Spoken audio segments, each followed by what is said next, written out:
Yo, how's it going everybody, and welcome back to another video. Now today's video is going to be a little bit different. We're going to be starting up a new series of this new component library that I found called React Rainbow Components. So this library has about 99 components available to it to date. The components are pretty solid in my opinion. Some of them are still in beta, so I would probably avoid using those if you're using a production type of environment.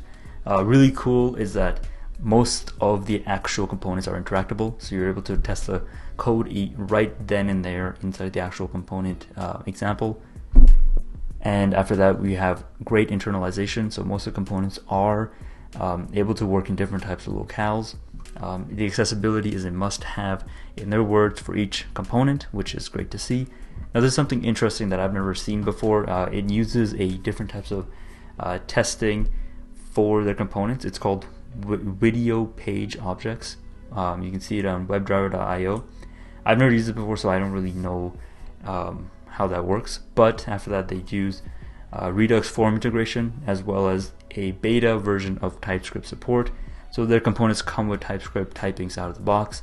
Now since they're still in beta, for this series we're just going to be covering everything in plain JavaScript React. So now let's go ahead and check out some of these components. So I'm going to click on this components tab on the left hand section right here, and we will see that we have different sections for the components. We have a layout components, we have our forms, miscellaneous, we have data view, experiences, and internal.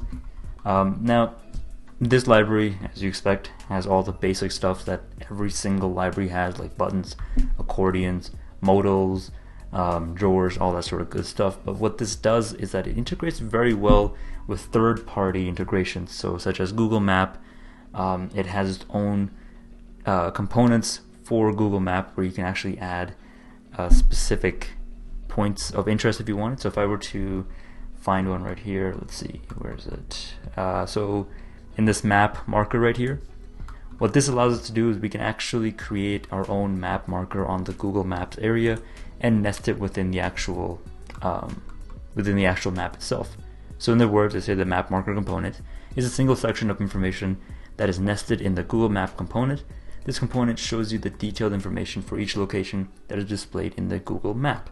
Now if you click on show code in the bottom right hand corner right here, we can see exactly how they're using that right here. They're using this map marker right here, and they're giving the longitude, the latitude, the longitude, the label, as well as the description. Now like I said in the beginning of this video, we can actually do live coding inside of the example if you wanted. So if I click and go into the actual code example, I can copy this map marker and I can basically add my own map marker right here if I wanted.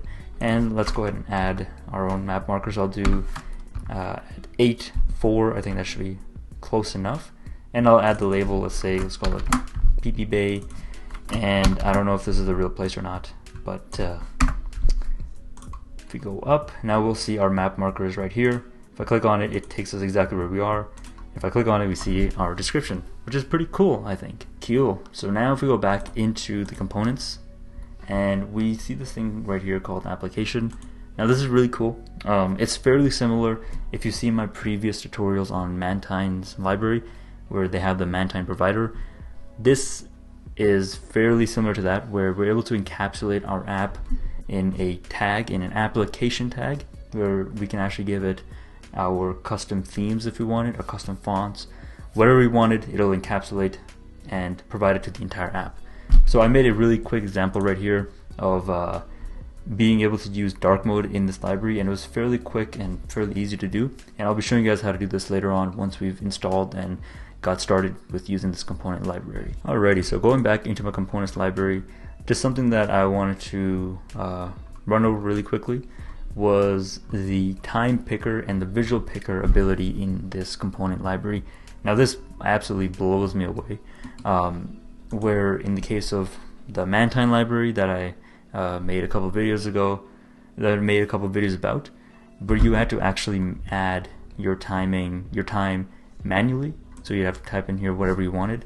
But in this library, you have a little modal that pops up where you can use these arrows to provide exactly what you want, or you can actually type out whatever you want, which is pretty neat in my opinion. And like all good libraries, this also has the properties and methods tab, which is basically props. It has the props name, as well as the type, the default value, and the description of what that type of what that prop is. And the visual picker is my most favorite part of this library. This takes radio buttons, checkboxes, links to a whole nother level. So here's a couple of examples of how this actually looks. So this is basically, if you can think about it as a radio button, but it looks so much better, well, visually enhanced in their words. And also you have a basic input that you can select multiple ones if you wanted. And we have one with a footer. From a user's perspective, I think this is a beautiful component. You have a small version, a large version, and by default it'd be medium. And something that's really cool is you can actually customize the theme. So you have default, orange, yellow, deep purple, cayenne, dark. So if I click on deep purple, we actually see that the colors automatically change. If I click on, let's say, orange, you can see that those also change. And there's plenty more different types of components available to you. Now this is something really cool. I've never seen this before. Is it actually uses chart.js for rendering all of its charts. Thank God it doesn't use D3, because dude, that gave me PTSD. It was awful to work with. But chart.js is a very simple library that is fairly easy to use, and I'm glad that they actually implemented this into their own component library, so we don't have to actually initialize and do all that sort of stuff ourselves. We can just pop and play. And after that, we have our customization. We're not going to worry about this in this video. We will be covering this in a future video. And after that, we have our experiences. This is just examples of people using React Rainbow components. So you have React Rainbow admin right here, which is a pretty cool looking dashboard, I'd say so. Fairly slick. You have an actual company called Paquette. I have no idea what to do, but they're actually using React Rainbow components in their own application.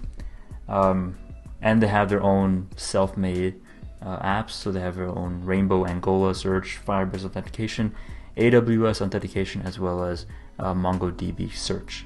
And so going into the design section, we see that we have the actual social icons. Now, this is my only gripe about this library, is the fact that they have these icons and they're absolutely beautiful, but you can't use them because you would have to export a sketch file and then import that into your app manually. And in my opinion, I wish that it would just be a simple npm package or something that I can just download, and then I can just import whatever I want. How Material Icon does it, or how Font Awesome does it. But I'm sure that at least I hope in the future that they do implement something like that. So since this library has started to pick up some steam according to their npm page, weekly downloads, they do have a little bit of community on GitHub where you can actually ask and get some of these questions that you have answered if you can't figure something out, or if you see a bug or something. After that, you do have Stack Overflow available to you. This has about 4 questions right now, which is very, very tiny, but I'm sure it's going to pick up sooner or later. You have some Medium articles, Twitter, as well as YouTube. Cool, so that concludes this video. In the next one, we'll learn how to install this component library into a basic React app, and then we'll go on from there. If you enjoyed this video, be sure to like and subscribe, and I'll see you on the next one. Peace.